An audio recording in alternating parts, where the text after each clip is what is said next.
In a matter of 3 years, with only 12 followers, while spending most of his time confined to a geographical area no bigger than 10 square miles, Jesus managed to change the entire world.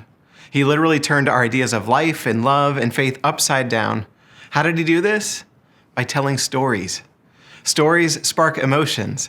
People use stories to make sense of things. We learn from stories. Stories have power. Simply put, the practice of storytelling gives leaders a way to inspire those around them. And I'd contend that there was no better storyteller on earth than Jesus the Christ. Jesus understood the power of a good story. The Gospel of Mark reminds us that with many such parables, he spoke the word to them as they were able to hear it. He did not speak to them except in parables, but he explained everything in private to his disciples. When Jesus spoke using stories or parables. Jesus had about 40 stories in his repertoire, and altogether these stories constituted approximately 35% of everything Jesus is reported to have ever said. What's more is that these stories are considered to be the most accurate words that Jesus shared. They are the reddest of the red letters. In fact, these parables are so accurate that it led one Bible scholar to write that we have an opportunity to stand right before Jesus when we read his parables. In other words, to interpret a parable is to meet Jesus. As we strive to encounter Jesus this Lenten season, our task is to unearth what Jesus meant through his stories. And look, I believe that Jesus challenges us through his stories. He longs for us to do some hard interior work on account of his stories, to surface unasked questions and corresponding answers to those questions, which perhaps we've always known, but refuse to acknowledge. These stories that Jesus told are intended to transform our lives and to turn our worlds upside down. After all, nobody would crucify a teacher who told pleasant stories.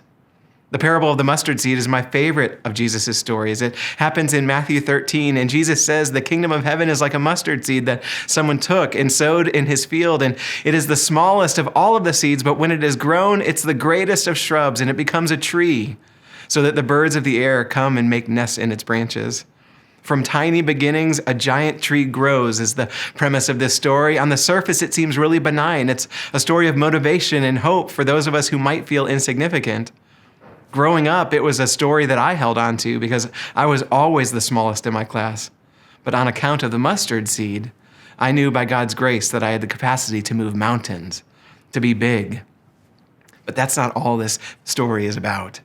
You see, for Jesus to have said that the kingdom of heaven was like a tiny seed was actually quite controversial.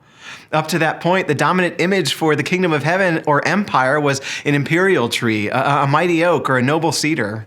For Jesus to say that the kingdom of heaven is not like that, but instead it's like a mustard seed, that would have been offensive to the ears.